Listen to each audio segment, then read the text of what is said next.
Does your dog hate nail trimming? Do you hate it just as well? Are you afraid of what to do? Is it a nightmare in your house? Does your dog scream as soon as the nail clippers come out? Let's tame the chaos, bring it home, relax, take the opportunity to actually make this an opportunity for you to build a deeper bond with your dog. Because let me tell you, once you finish this program for nail cutting, you and your dog are going to have a better relationship. So, first things, what do I need? You need a tight-fitting collar so that it can't come over the top of your head, as well as a leash that you can attach. It doesn't need to be a thick, heavy leash. We're not bucking Broncos here. That's just a nice, thin leash to guide your dog.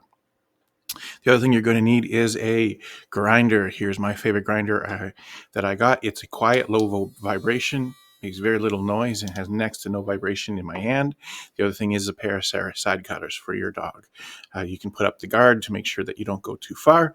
But to be honest with you, when you start, you're just going to be taking a millimeter at a time off. And the last thing you're going to need is something that your dog loves to eat and something that's long lasting. I would say for you to get something like a pig's ear is my preferred gift of choice at the end of the session to reward everything and make it a positive experience. Behind me, you're watching Maya. She's one of my favorite pups that I work with, and we're working with Maya's mom on getting her to be easy, getting her nails to be done, because she is a nightmare. So the biggest mistake most people do is trying to do all 18 nails of your dog, and this is where we need to stop. First and foremost, let's break this down for your dog of what nail trimming is actually going to be. Before we bring out the giant sword that comes swinging in to cut off nails, we start by inviting your dog in on leash if it's needed, tucking the leash under your bum so the dog knows it has freedom, but that it will be interacting with you today. And then we're going to just have it sit, have it lay down, pick up a paw, play with the paw, touch the paw, and then play with its digits. And if that's all you can do for the first day, great. As it gets up, give it its treat, let it go, and you're done for the day. The next session, you sit down, you're going to do the same thing over again until you're able to do all 4 paws. Touch and play with all 4 paws. The dog comes to expect it, and the dog is not seeing any issues with it. That done, next thing you're going to do is you're going to come along and you're going to pick up the paw like you're doing normally. You're going to pick up your cutting tool and you're going to simply come up and cut that nail. Now, don't be a hero. There is no time. You don't have to get this all done. I know the entire woke world wants us all to be as efficient as possible. This is your dog. Chill out. 1 nail. 1 millimeter off of 1 nail. You need to learn that you're not going to hurt your dog, and your dog needs to learn that you're not going to hurt your dog. 1 nail. Finish the nail, unclip them, give them their treat, off they go. Do it again. And here's where the magic comes in. Now it's going to accelerate faster for you.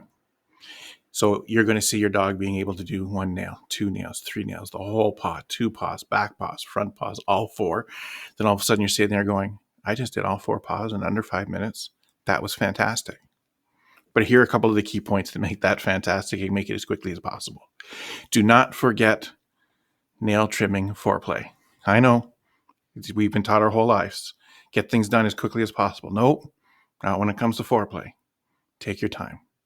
Massage their face, massage their body. Give them scratches in the places you know they love to get scratched, the belly rubs. Get in there and make it a really enjoyable practice, not only for you, but for them. Make sure that you're both getting something out of this. This is a bonding time.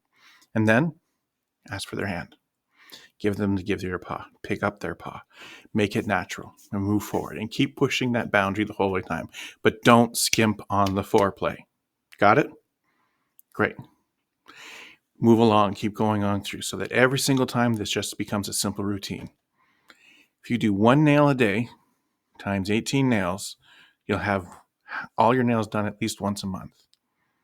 But I'm going to tell you, most people by the end of the month, 6 weeks in, are doing all 4 nails. It's not a problem, and they're just laughing at how hard it was before, and how now they actually have this bond with their dog. Because let me be honest with you, it's a very intimate thing you're doing with your dog.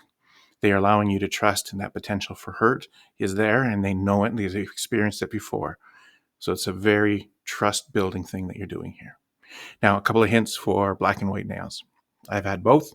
White nails are nice and easy. You can see the pink vein underneath. Don't cut that. Cut before that. But don't be a hero again. Start way out, trim all the way in until you get to before the quick. If you can't see through the white thing, put your cell phone on flashlight mode, put your nail on the floor, put your dog's paw above it. You'll see right through. It's easy as pie. If you have black nails or mixed colored nails and you're not sure you're nervous, well, start with the first millimeter and just keep trimming. As you cut things off, you'll see white. White, that's just dead nail, white. Then all of a sudden you'll see a black dot. That black dot is dead nerve and quick that has died. Stop there. As far as you need to go, you're done. Congratulations, you didn't hurt your dog and you made it possible. Now, don't sit there forever and twist and look and turn and get it done. Last thing, be honest and sincere with your dog. When you're getting frustrated, put the tone that your frustration is into the discussion you're having with your dog. And when you're really proud of them, like, oh my God, I just got through 4 toes. Let them know that was fantastic. Breathe your emotions into your reactions with your dog. Let's talk about this grinder. This grinder is fantastic. Specifically, if you have a dog or yourself are super nervous of using the cutters, your grinder can be your best friend. And to be honest with you, for small or thin dogs, thin nail dogs, a grinder might be all you ever need to use rather than using cutters. The only thing I will tell you is as you're grinding, making sure that you take breaks, let it cool down, because again, you're creating a friction here. The no vibration is very important for it.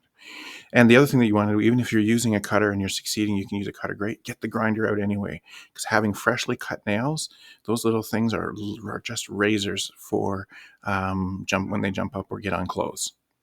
Grind out those edges, make sure they're nice and soft and smooth for you. You'll appreciate it.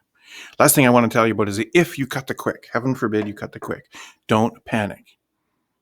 Men have been cutting themselves for years and we panic and we make big spectacles of ourselves. Don't do that in front of your dog. Grab some septic powder and put it on the wound, or just put some some flour right into the wound. Just hold pressure on it for a minute, then let your dog walk it off. They won't feel it.